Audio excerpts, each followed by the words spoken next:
this event. I, as you may gather, come from the island of Saints and Scholars. We're a bit short on the Saints at the minute, and all the scholars have went to England where they can find work. But there's still a few left. And I'm here to see that this job's done properly. Well, they've got started and the bits are generally going on in the right place. I have explained to them that this is a free run the first time, just I see how they do. Next time will be different, and the time after that will be even more different.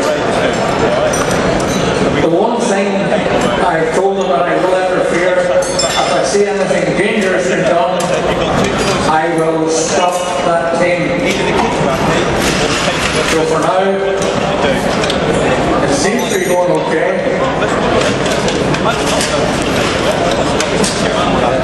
Green team's having a bit of a problem.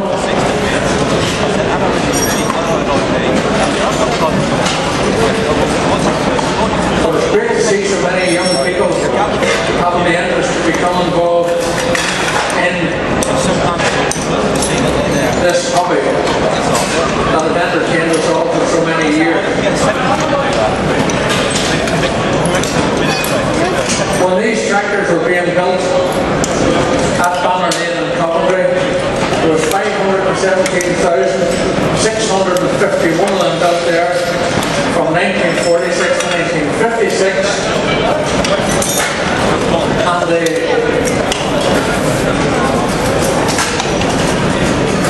the original plan for the factory was that one would leave the production line every 2 minutes. In 1950 and 1951, they made that,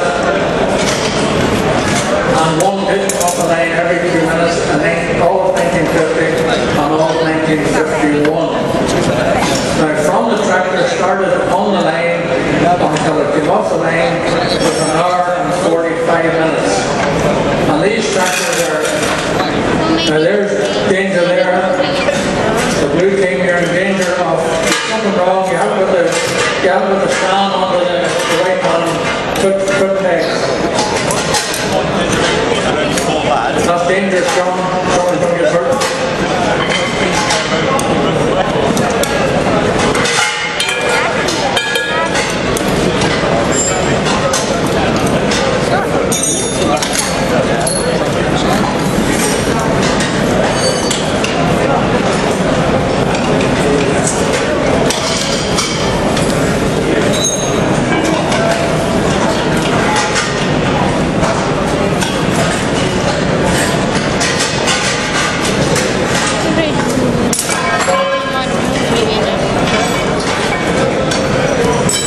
Situation has been amended. These things are very heavy, and certainly the material they're made of is much more robust than fingers.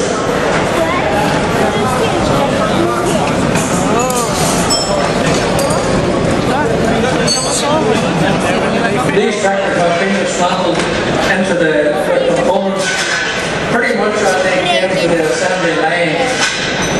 The only thing on the assembly line, they started off the other way.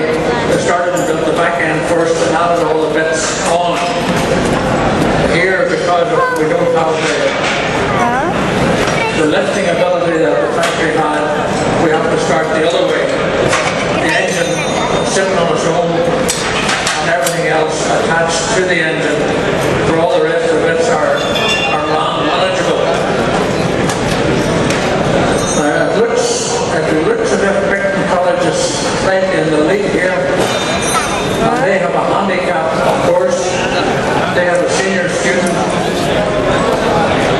who doesn't have the agility of the youngsters, but he's keen. It's very difficult to keep an eye on the three. We all work so fast. Good job, we're all different colours.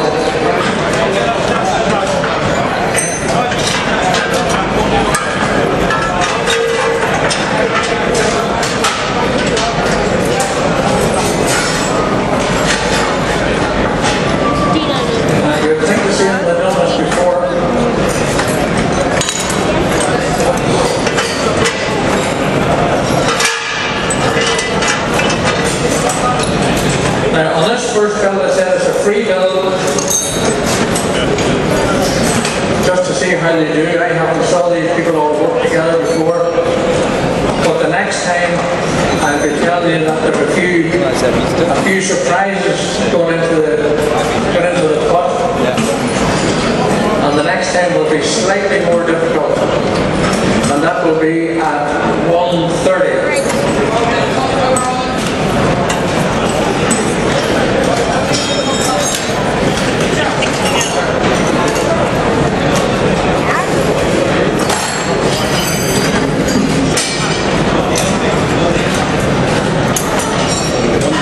These tractors must start at the end of the build and move in each direction, move forwards and move back to guarantee that everything has been connected up as it was. And just a wee spot of advice for all the builders: all the blue bits go on the blue tractor, the grey bits go on the grey tractor, and the green bits, it looks as if there's still going to be bits at the end of the thing, but they should be all on the green tractor as well.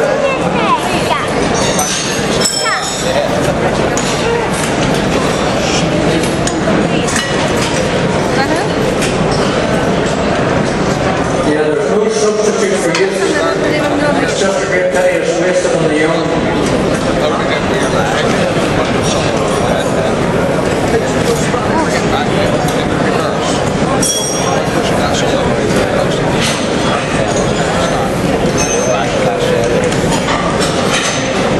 It's a standard motor company. Had it had workers like these, Banner Lane will still be going.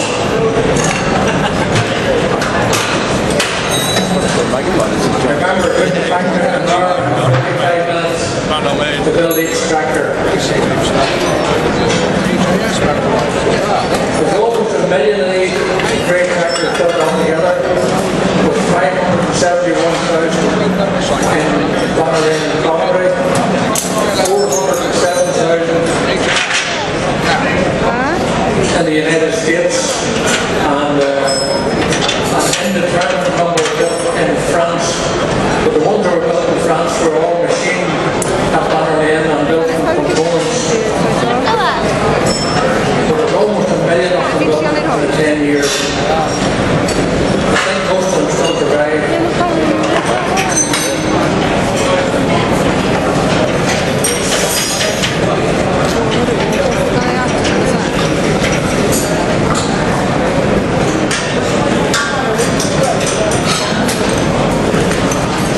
They're pretty much neck and neck.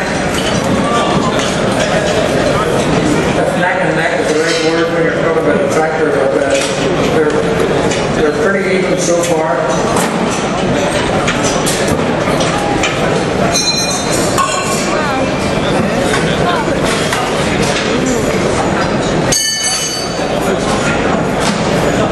This is where fingers go missing.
30.